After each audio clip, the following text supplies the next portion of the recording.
Assalamualaikum warahmatullahi wabarakatuh. Kembali lagi pada video kali ini. Di sini saya akan menjelaskan materi mengenai teorema uji akar pada mata kuliah analisis real.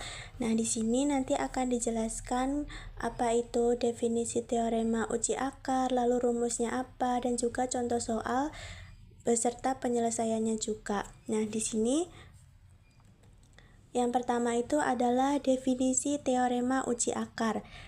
Teorema uji akar atau root test adalah teorema dalam analisis real yang digunakan untuk menentukan apakah suatu deret tak hingga konvergen atau divergen dengan menghitung limit akar ke n dari suku umumnya, yaitu L sama dengan limit saat n mendekati tak hingga akar pangkat n dari suku A ke n. Jika hasil L ini lebih kecil dari angka 1, maka deretnya bersifat konvergen. Nah, jika L lebih besar dari angka 1 atau hasilnya itu sampai tak terhingga, maka deretnya itu bersifat divergen. Nah, jadi itu singkatnya kayak uji akar itu adalah cara yang cepat dan tepat untuk mengecek deret. Cukup hitung akar pangkat n-nya saja, lalu bisa kita lihat hasilnya. Nah, teorema ini itu tidak dapat digunakan untuk menarik kesimpulan sehingga diperlukan uji lain. Teorema uji akar itu sangat berguna untuk deret yang mengandung untuk perpangkatan n. Dengan demikian, dapat disimpulkan bahwa teorema uji akar merupakan metode yang efektif untuk menentukan kekonvergenan suatu deret berdasarkan perilaku akar ke n dari suku-sukunya.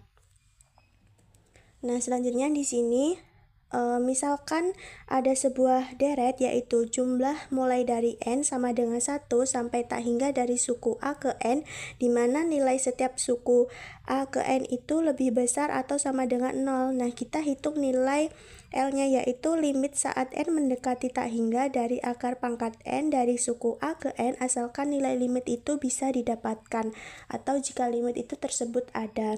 Lalu di sini ada pernyataan teorema uji akar di mana jika nilai L yang didapat lebih kecil dari angka 1, maka deret jumlah mulai dari n sama dengan 1 sampai tak hingga dari suku A ke n itu bersifat konvergen. Nah, selanjutnya yaitu jika L-nya itu sama dengan 1, maka uji akar itu tidak dapat menentukan apakah deret itu konvergen atau divergen, sehingga perlu menggunakan uji lain, dimana tadi itu kan jika lebih besar dari 1 maka deret divergen, sedangkan jika sama dengan 1 maka teorema ini tidak dapat memberikan keputusan. Jadi tuh teorema uji akar menjadi salah satu metode yang penting dan efektif untuk menentukan deret. Nah, selanjutnya di sini ada rumus teorema uji akar.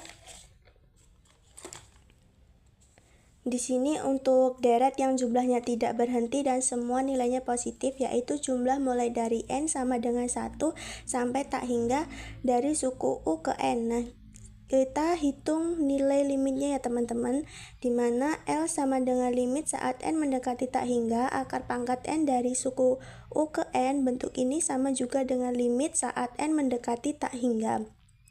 Suku U ke n itu dipangkatkan 1 per n. Nah, jadi kesimpulannya tuh yang pertama, jika nilai L lebih kecil dari 1 maka deretnya itu bersifat konvergen. Lalu yang kedua tuh jika nilai L lebih besar dari 1 atau nilai L itu tak terhingga maka deretnya bersifat divergen. Lalu untuk yang terakhir, jika nilai L-nya itu tepat sama dengan 1 maka uji akar ini tidak bisa memberi kepastian, jadi harus memakai cara uji yang lain. Lalu di sini ada contoh soal, gunakan uji akar untuk menentukan sifat konvergensi deret berikut. Di sini ada 3 soal ya teman-teman, langsung saja ke cara penyelesaiannya. Di sini ada penyelesaian soal nomor 1, di mana di sini ada soal deret. Deretnya adalah jumlah mulai dari n sama dengan 1 sampai tak hingga pecahan 2n dibagi 3n ditambah 1 pangkat n. Lalu suku Kn-nya itu Kn-nya itu adalah 2n per 3 plus 1 pangkat n.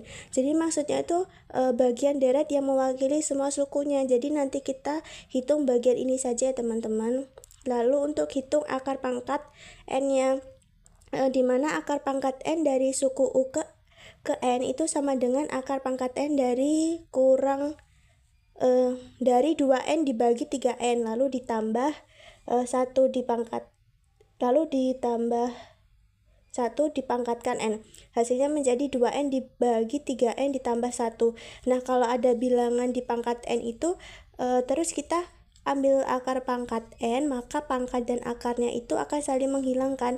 Jadi pangkat n di atas dan akar pangkat n di bawah itu saling kita coret aja, terus nanti tinggal sisa 2n per 3n plus 1. Nah, selanjutnya itu cari limitnya, di mana nilai L itu sama dengan limit saat n mendekati tak hingga dari 2n dibagi 3n ditambah 1. Nah, bentuknya itu bisa diubah menjadi limit saat n mendekati tak hingga dari 2 dibagi 3 ditambah 1 per n. Nah, itu hasilnya adalah 2 per 3. Nah, kok bisa dapat 2 per 3 itu dari mana? Nah, 2 per 3 itu didapat dari kita bagi semua bagian atas dan bawah dengan n supaya lebih mudah melihat hasilnya itu.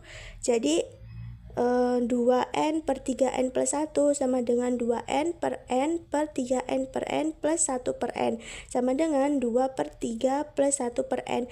Nah, kalau n itu makin besar sampai tak hingga, maka nilai 1 per n itu kan makin kecil sampai mendekati angka 0. Nah, jadi deretnya itu menjadi 2 plus 3 plus 2 per 3 plus 0 sama dengan 2 per 3. Nah, jadi L sama dengan 2 per 3 yang nilainya lebih kecil dari 1, maka bersifat konvergen. Jadi untuk soal nomor 1 itu dia termasuk deret konvergen ya teman-teman. Lalu selanjutnya lanjut soal yang kedua. Di sini ada penyelesaian soal nomor 2, di mana ada Deretnya itu adalah jumlah mulai dari n sama dengan 1 sampai tak hingga n pangkat 2 dibagi 2 pangkat n. Lalu suku Kn-nya itu adalah n pangkat 2 dibagi 2 pangkat n. Jadi itu maksudnya itu adalah bentuk dasar yang akan kita hitung akar dan limitnya. Lalu ada hitung akar pangkat n. Nah, akar pangkat n itu dari suku U ke n sama dengan akar pangkat n dari n pangkat 2 dibagi akar pangkat n. Dari 2 pangkat n itu bentuknya bisa disederhanakan ya teman-teman menjadi akar pangkat n dari n dipangkatkan 2 lalu dibagi angka 2.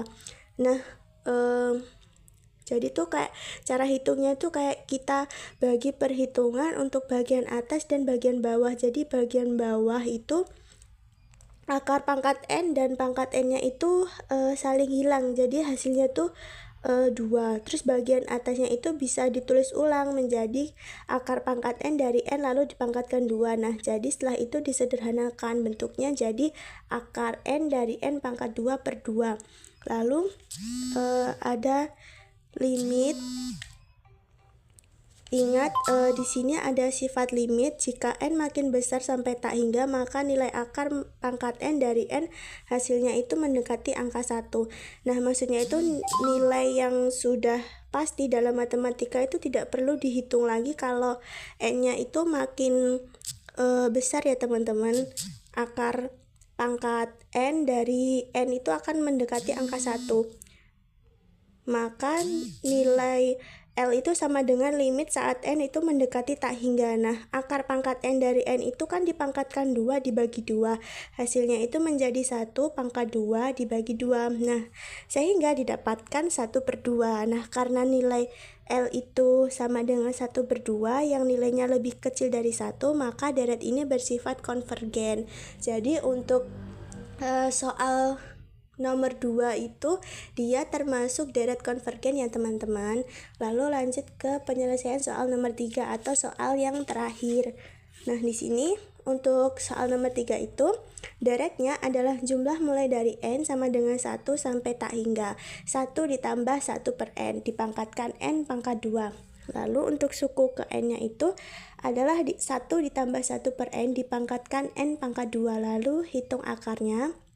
Nah, akar pangkat n dari suku u ke n itu kan sama dengan akar pangkat n 1 ditambah 1 per n dipangkatkan n pangkat 2. Hasilnya itu 1 ditambah 1 per n dipangkatkan saja. Lalu jadi tuh cara hitungnya tuh kalau ada bilangan dipangkatkan n lalu diambil akar pangkat n-nya. Jadi maka pangkatnya itu dibagi dengan pangkat akarnya.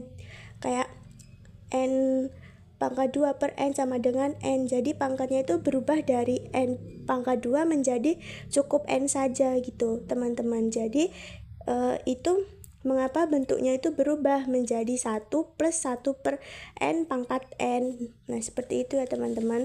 Lalu untuk selanjutnya ada di sini ingat limit khusus. Nah, jika n makin besar sampai tak hingga, maka 1 ditambah 1 per n itu dipangkatkan n, hasilnya mendekati bilangan tetap bernilai e, yaitu sama dengan 2,718.